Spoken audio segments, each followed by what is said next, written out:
Genesis chapter 4, verses 3 up to the first part of verse 5. And in the process of time, it came to pass that Cain brought of the fruit of the ground an offering unto the Lord. And Abel, he also brought of the firstlings of his flock and of the fat thereof. And the Lord had respect unto Abel and to his offering, but unto Cain and to his offering he had not respect. We've looked at quite a number of questions, but there is one more line of inquiry we need to pursue before we move on. It is clear from the structure of the narrative that Cain knew that his sacrifice was rejected. Cain knew. And by extension, Abel knew that Cain's sacrifice was rejected. And by extension, Cain knew that Abel's sacrifice was accepted. And by extension, Abel knew that his sacrifice was accepted. So how did they know? When we look at the primary record of the event as we have read it now in that Genesis chapter 4, it did not seem to tell us how they knew. So we'll take a closer look at those couple of verses we have read in chapter 4, and then we will allow other scripture to help us answer this question. And what we are looking at as we appeal to other part of the scripture is what we always do, is to ask ourselves, are there biblical patterns? Are there biblical pointers that can help us understand this portion of the scripture? Remember our study long time ago. One of the way we study the scripture is to allow the scripture to interpret the scripture. So first of all, let's just take a closer look at Genesis chapter 4 again. And let us see whether we can find a window into answering this question. And then we will appeal to other portion of the scriptures. So if you look at verse 4 and verse 5, it says, and Abel, he brought of the firstling of his flock and of the fat thereof. Now, this is the sentence I want you to see. Say, and the Lord had respect unto Abel and his offering. Can you see that word? Respect. The Lord had respect unto Abel and to his offering, verse 5, but unto Cain and to his offering, the Lord had not respect. Now, it is that word I want you to pay attention to. The word had respect to. In Hebrew, that phrase actually signifies to look at anything with a keen, earnest glance. I'll say that again. To look at anything with a keen, earnest glance. It's not just to look. And the question we'll ask ourselves is this: what happens when God looks at anything with a keen, earnest glance? What happened? What happened to you when God looks at you keenly, honestly? I mean, ask Moses. Remember Moses? Moses saw only the backside of God and his eyes started shining. There are some instruments that when you concentrate light into a place, it bursts into fire. Praise the Lord. And the Bible says that our God is a consuming fire, that God dwells in the light that no man can approach. So that's what that phrase means, to look at anything with a keen, honest glance. Now, this phrase, had respect to, has therefore also been translated as to kindle into fire. Is a concentrated gaze, is a concentrated focus, is a concentrated earnest glance that kindle into a fire. Could the divine approval of Abel's offering have been evidence because it was consumed by fire? Just looking at this concept, just looking at the word that was used with respect to the activity and the response of God to the sacrifice of Abel, it was a keen, earnest glance. And we realize that that phrase has also been translated, or by implication, been expressed as to kindle into fire. So could the divine approval of Abel's offering have been evident because it was consumed by fire? And are there patterns to this kind of approval in the Bible? So we cannot base our conclusion just on this, but it gives us a window to begin to say, could this actually have been what happened? But what we are going to do now is to appeal to other part of the scripture to see whether we can find a pattern of this kind of approval in the Bible. We're just going to read a couple of scripture And then we're going to see whether they will throw light on what we are beginning to say here. Let us start with the story of Moses and Aaron in Leviticus. Okay, we're going back to Leviticus. Remember, Leviticus is from the Greek translation of the Old Testament that means relating to the Levite. So the word Leviticus actually came from Greek word. You remember the Old Testament was written in Hebrew, but that Hebrew Old Testament was translated into Septuagint, which is the Greek translation of the Old Testament Hebrew Bible. And that word Leviticus comes from the Greek translation, and it actually means relating to the Levite. But when you look at the Hebrew title, the Hebrew title for Leviticus takes its name from the first few words in the Hebrew text of that book, and it's essentially mean, and he, the Lord, called. He, the Lord, called. Now, the background story to where we are going to read is this. Now, I just give us a foundation about Leviticus here. So the background story to what we are going to read, because we are going to read Leviticus chapter 9, just one verse or two verses, there are about 2 or 3 verses. Now the background story is this. When you read the book of Leviticus, we see instructions about content, purpose, and manner of offerings, and we've mentioned this. Now, in the book of Leviticus, it introduces us to the 5 major offerings that God commanded the children of Israel to bring: their content, their element, their purpose, their timing, and all those things. So that is what was going on in those first few chapters of the book of Leviticus. Instructions about content, purpose, and manner of offering. And also, as we move close to this Leviticus chapter 9, the verses that we are going to read, there were also instructions about the ordination and the work of Aaron and his son. Obviously, Aaron was the first high priest. So God gave Moses clear instruction about the ordination and about the work of Aaron and his son. And in the middle of those instructions, that is where we are going to read what we are going to read now. So we are going to read Leviticus chapter 9, and we are going to read verse 7, and then we will jump down to verse 24.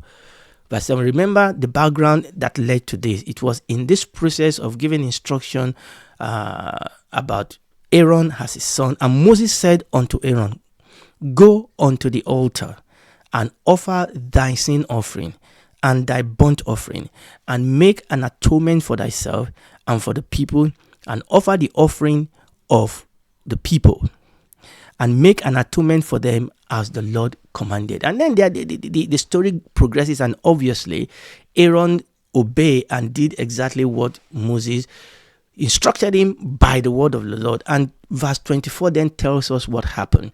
And there came a fire out from before the Lord, and consumed upon the altar the burnt offering and the fat, which when all the people saw, they shouted and fell on their face. Remember, we are looking at pattern. We are looking at other scripture to throw light to our question. And the Bible tells us here that when Aaron and his sons, when they finished doing the sacrifice, the Bible says fire came. And there came a fire out from before the Lord, and it consumed upon the altar the burnt offering and the fat. Remember what we said about Abel and his offering. And the Bible says that all the people saw it. You remember that? We are asking ourselves the question, how did Abel and Cain know that one sacrifice was accepted and the other one was rejected? The Bible says here that all the children of Israel, they saw it, and they shouted and they fell on their faces. Now let's look at another story. We are going to look now at the story of Gideon and Elijah. Again, looking at pattern. First, Gideon. Now, obviously, Gideon was one of the judges of the children of Israel after the death of Joshua. Now, we are going to read Judges chapter 6, talking about the story of Gideon. But this is the background leading us to the story. Obviously, Joshua died. All that generation died. Judges chapter 2 verses 11 to 16 tells us the background that leads us to the story of Gideon. Verse 11 says, and the children of Israel did evil in the sight of the Lord. Verse 13 says that, and they forsook the Lord and served Baal and Ashtaroth. Verse 14 says, and the Lord delivered them unto the hands of the spoilers and spoiled them, and they were greatly distressed. Verse 16 says, nevertheless, the Lord raised up judges which delivered them out of the hand of those that spoiled them. And that was a cycle you will see happen again and again and again in the book of Judges. And Gideon, like I said, was one of the judges. And Gideon came on the scene during the oppression. The spoiler at that point that spoiled them were the Midianites. Okay, but we don't want to go into those stories. We want to look at the story of Gideon because we encounter a sacrifice again. Now, we are going to pick up this story where Gideon had been trying to hide food away because of this Midianite, but he had an encounter with a personality that the Bible called the angel of the Lord. And that encounter ended in Gideon offering a sacrifice. And that is what is going to command our attention. There are a couple of things we could say here, particularly about that personality called the angel of the Lord. But we'll leave that alone so that I don't go on a tangent. So it came to a point and Gideon requested that he offer, a sacrifice. And the angel of the Lord allowed him to. So he went in, prepared the sacrifice, and this is what happened. He put the sacrifice in the place where he was told to put it. Judges chapter 6 verse 21. And the angel of the Lord put forth the end of the staff that was in his hand and touched the flesh and the unleavened cake, which are the sacrifice that Gideon brought.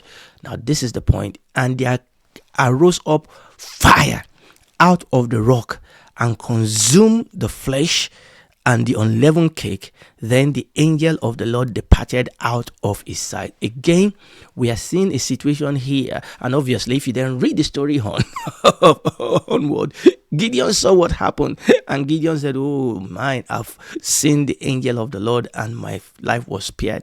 He saw exactly what happened. Again, we see a pattern here that the way that God received this sacrifice was causing fire to consume the sacrifice. This time around, the fire rose from the rock. Praise the Lord. The fire rose from the rock. Again, we are looking at the pattern. The fire that came to consume the sacrifice of Gideon. And we see the same story, the same pattern in the popular story of Elijah and his encounter with the 450 prophets of Baal and 400 prophets of groves which ate at Jezebel's table. You know the background? Okay, again, the background was like in the days of Gideon. Israel, that was the 10 northern tribe of Israel. They were being ruled by the evil couple, King Ahab and Queen Jezebel. And that family, that evil family, the Bible says they led the nation away from God. They led the nation away into idolatry, such that we have these 850 prophets that were eating at the table of the queen of the land. 450 prophets of Baal and 400 prophets of the groups. That was the background. So long story short, Elijah came in, disrupted the show. Elijah confronted the prophet of Baal and the prophet of the grove and challenged them to a contest. And the conflict was finally settled with sacrifice. Elijah confronted them, asked them that, okay, there's a contest. Let the God who answered by fire be the God. You choose your sacrifice, offer it to your God. I will do the rest. Long story short, Elijah, the prophet of Baal and the prophet of the grove, they failed. Elijah passed, okay? But I want you to see what happened. So the first thing that Elijah did was to rearrange the altar, put the sacrifice on the altar. Obviously, in this particular case, it asked them to dig a trench and pour water. And Elijah prayed. And it is what happened after that I want us to see. Okay, so the Bible tells us in 1 Kings chapter 18, verse 38, and then the fire of the Lord fell and consumed the burnt sacrifice and the wood and the stone and the dust and licked up the water that was in the trench. The fire of the Lord fell and consumed the burnt sacrifice. You will see over and over again the pattern. The fire fall. In the case of Gideon, the fire came from the rock. But in all the cases, the fire consumed the sacrifice. in this particular case, the people saw it again, and the people bowed down and said, the Lord is God, the Lord is God. So they were able to see that God has received this sacrifice, that God has showed himself to be God, and God has also verify his prophet by causing the fire to fall and consume the sacrifice. And that is the way the people knew. The fire fell and consumed the burnt sacrifice. Finally, I mean, we could go on and on and on, but finally, let's look at one each from David and Solomon. Okay, in First Chronicle chapter 21, David commanded a census of all Israelites, and this command was repulsive. This command was evil in the sight of the Lord. Because of this one ill-advised action, David brought guilt and punishment upon the whole nation. 70,000 men of Israel died in the plague. But ultimately, the calamity and destruction was finally halted by sacrifices offered on an altar built on the threshing floor of Araunah, the Jebusite. Again, we are not going into the story of what happened.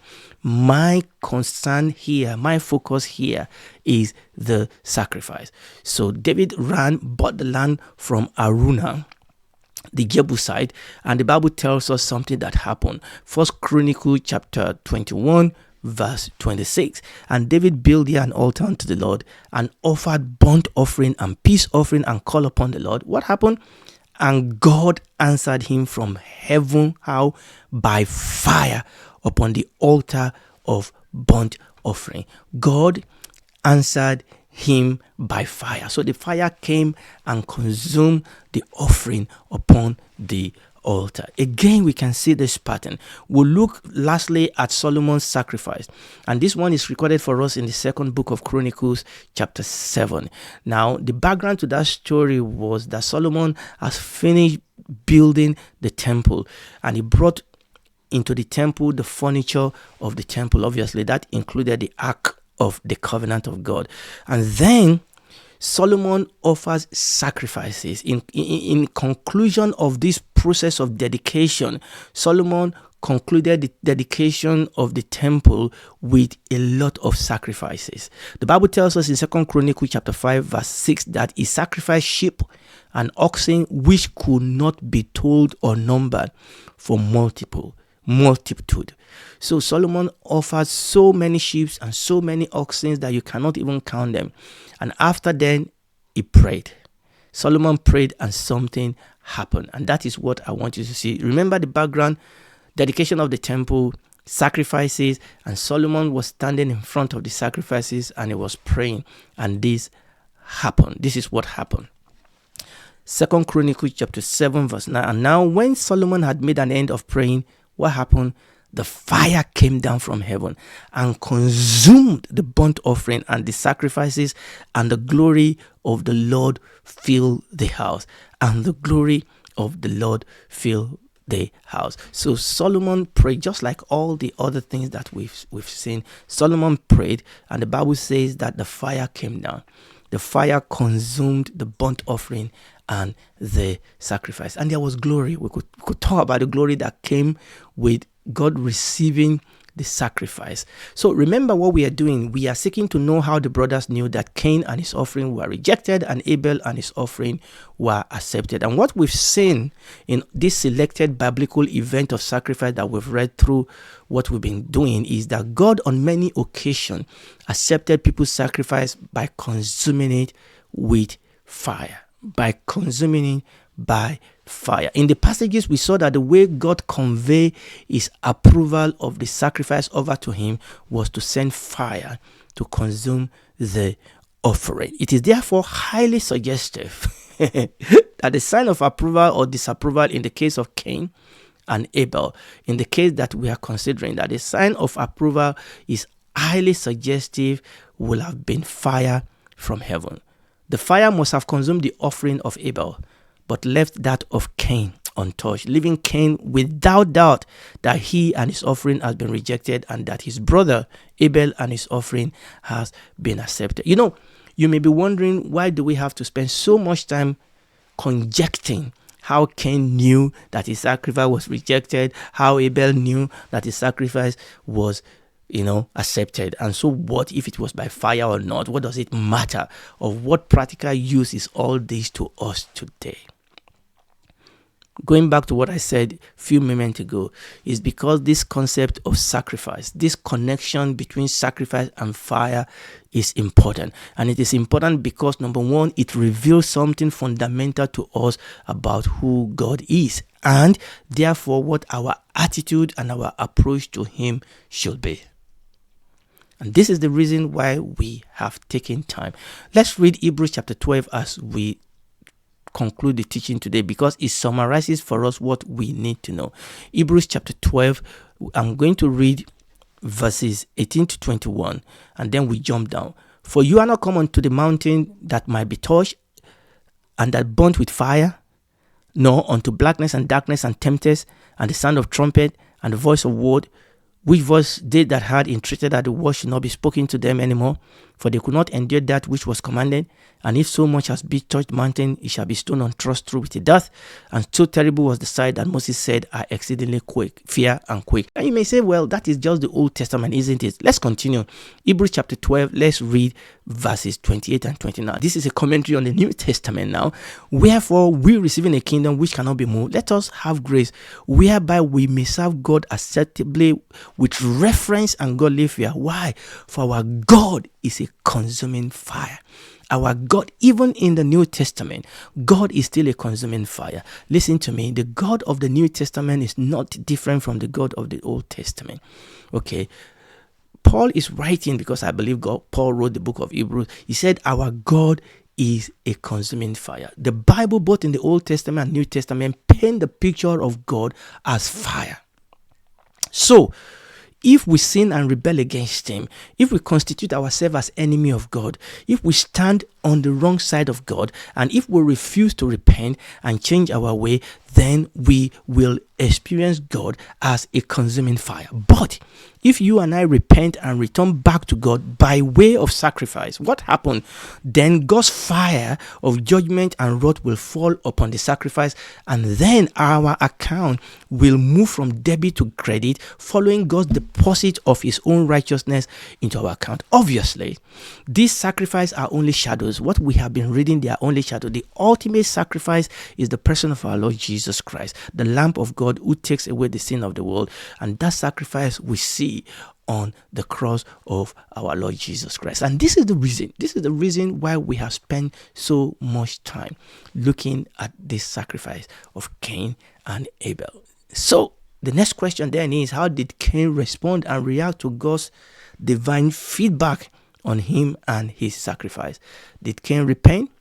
Did Cain change his way? Did Cain do what is right? We will pick it up from here, the next episode, by the grace of God. And I want to talk to you and me. Listen to me. If you are not yet saved, if you've not yet come by the way, the Lord Jesus said, I am the way, the truth, and the life. No man come unto the Father but by me. This is the way. There is no other way. There is no other name. There is no salvation in anybody or anywhere else but in the Lord Jesus Christ. So you and I can come to Him today and ask Him to be our God, to be our Lord, to save us. And He will, because He has already provided everything to save us. You just need to ask Him and He will come save you. Take the heart of stone, the dead heart out of you, and give you the heart of flesh, the living spirit, and He will fill you with His Holy Spirit, walk with you as your Father, as your God on this part of eternity. And when this is all over, you and I will spend eternity with Him in the new heaven and the new earth. Do it right now.